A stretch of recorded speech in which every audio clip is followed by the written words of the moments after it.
So basically, I got a comment from somebody in response to the video I just made on meditation. Yes. Jason's favorite topic. I only do a little bit. And just a little. He's typically meditating most of if he's not working, he's meditating. Yeah, and spending time with you. Yeah, but that's a meditation. That is a meditation. That's the meditation in the city. So the question was? Yeah. So basically the question was, how do I meditate in the city when there's all this noise, there's no green, there's no grass, there's no nature to really support the process of dropping into a nourishing inner space? And I thought it was such an amazing question because it is the true opportunity of living in the city and walking this path.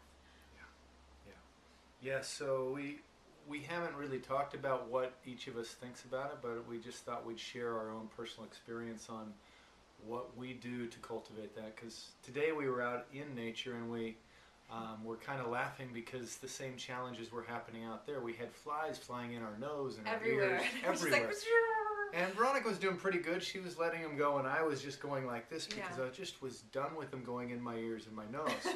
So we were there were a lot of flies for whatever reason. Usually there aren't, but today, I mean, literally they were going everywhere. Yeah. And I said, can we go do this video at home because I'm done out here? And meditating out there was just not going to happen unless I put one of those bug masks on. Yeah.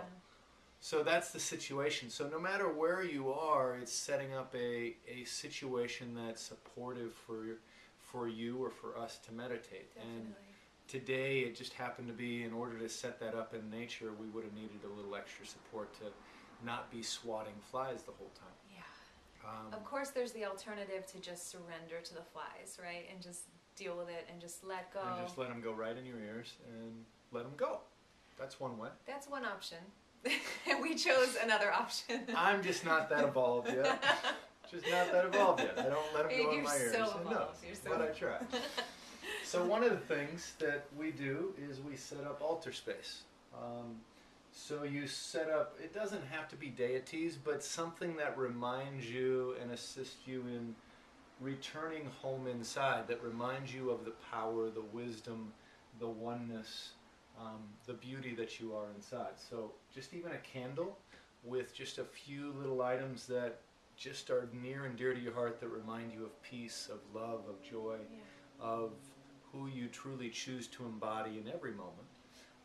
And so these are just a few of our altar pieces. But whatever they are, rather than us going into all of these, whatever those pieces are is one beautiful step. I actually have a whole video on that. Creating like 5 tips to creating sacred space, if you have interest in that. So that's one thing. Another thing that we use is we play mantras. So we use mantras when we're not here. We're playing mantras in the space. When we're here and there's a lot of sounds that you may hear, like there's a weed blower going, mantras is another option to just tune into that energy rather than the noises outside. So when he says mantra, if you have any teachers, or it doesn't even have to be Sanskrit or Indian mantras, if there's uplifting music that really evokes a sense of peace and calm, you can actually play that in your home even when you're not there, to just set the tone and really infuse that level of peace through the music into your home. We particularly love mantra. And I'll put in the comment section different tracks from people like Deva Premal, or my God, there's so many. Amachi, if you have your teachers, yes, Yogananda. So there's many saints. So like the higher vibration of the person that is singing the chants, then that's going to infuse in your room. So if there's, and one of the things that it seemed like this person was asking about was how to raise the vibration so you can meditate. So a city energy can be kind of compressing and pushing down. Yeah, exactly. And so what we want to do is start to spring that energy up in the space that you live in, so it begins to support you in that meditation. Exactly. So these are 2 pieces that we use. And actually another option is water, having a fountain of some sort. So you hear that if you don't want the mantras, or you want to kind of double up, you can place a fountain somewhere in your home, and that will create more circulation, more flow, really bringing in the elements of any kinds, whether it's water, through a fountain, earth elements, stones, plants, flowers, one flower, to have one flower in your home every week. And then what I use is earplugs. I knew so, it. So I have, and I can, if you're interested, just let us know, and I'll put a site online. But I think you can Google this. These are amazing earplugs. They actually congeal to your ears when you warm them up, and you actually just put them literally right in the ear. And Veronica doesn't believe me yet, but literally I can't hear her asking me a question when both of them are in. Like, are you ignoring me? So literally these go in, and she can be in the kitchen. Our kitchen is literally right behind you, and I hear a faintness to it, but I have no idea what's going on. It allows me to tune in, and then you can really just hear your breath, and it helps amazingly to get a lot more silence. That over there is the other thing that I haven't used for a while, but you can also use headphones, so you can play the mantras into headphones and then have that kind of overriding any of the craziness outside, which helps you go in as well. Personally, I sing. I sing mantra, or I'm in prayer, and I tend to be more verbal. Probably why he has the earbuds. Definitely why I have the earplugs. I'm sorry, babe. So, but that's a whole nother. That's a whole nother nother video. The difference between a man and a woman. That would be a good video. We'll do that. We definitely will, because there's just so many differences, and it's really why we're supporting each other. Yeah, we really learn from each other's differences. But the other sense is, what my sense is that what we've given so far is the external tools, and really it comes back to, no matter where you are, integrating everything. So everything is an opportunity to see it as the godness that we are, and that is in the sounds that are outside. And if they're annoying, then just going into the energy of that annoyance, going into the fury, and make that your meditation. Sitting with the fury that somebody's blowing. I'm pointing over there because somebody's blowing something as we have been talking. So that blowing, or the weed eater that comes on Saturday, that if I'm sitting in meditation to then go into the annoyance. But once I can transcend that, then it's just making all of those sounds part of the meditation. And I made a video while I was in Mount Shasta a little bit ago about how to just integrate all of the sounds, even if it's in nature or in the city. The sounds of the honking horns or the sounds of birds can become your meditation. I think I know what he's sharing is really powerful. I mean, that's the number one thing I would probably say is, if you feel annoyance, or if you feel anger or frustration, there's someone who is agitating you, someone in your environment, or someone from the past that you keep thinking about.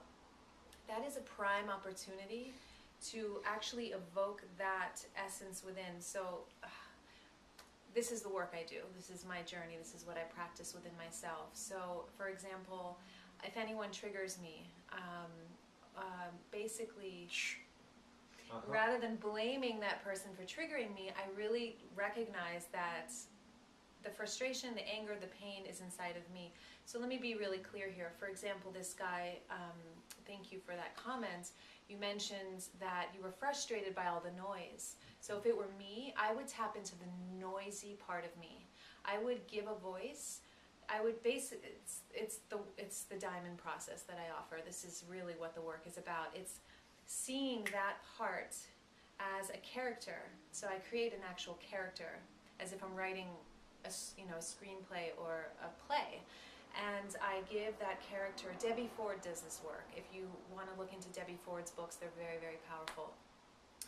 The Dark Side of the Light Chasers, there's fabulous books. But basically looking at whatever the feeling is, so let's say it's agitation or noisiness. So I would tune into the really noisy part of me. So immediately when I think of the noisy part of me, I see like this raging kind of wild with like a heavy metal stereo, has no sense of anyone's boundaries or being kind to people, probably has some kind of metal bat and is just like knocking on everything, and it's just, Earplugs.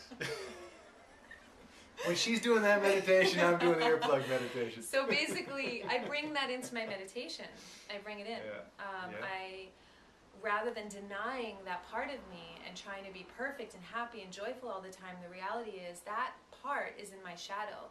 Not only the noisy one, but the agitation. So I'll also tune into the agitated one. And so it's really simple. It's ultimately being present and holding space while you're present for that part. So it's like so you see it as an outside character.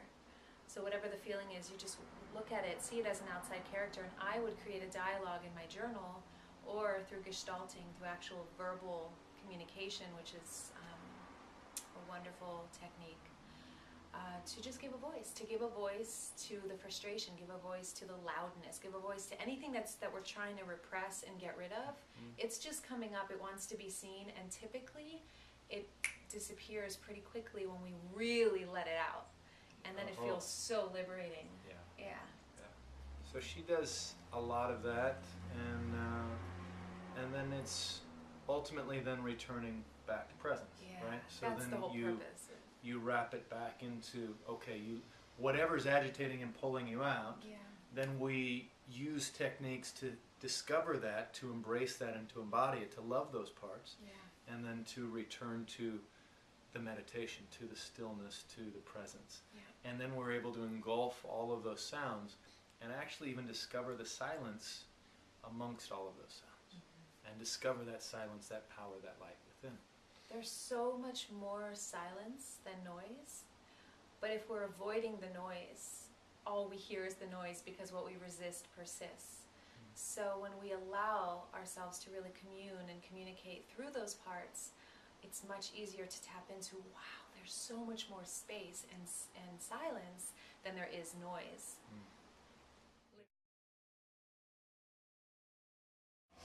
Thanks so much for your question and comment. Thanks for invoking the two of us sharing something together. Yeah, our first video, thank you. So many blessings. Many blessings. Yeah. Namaste. Aho.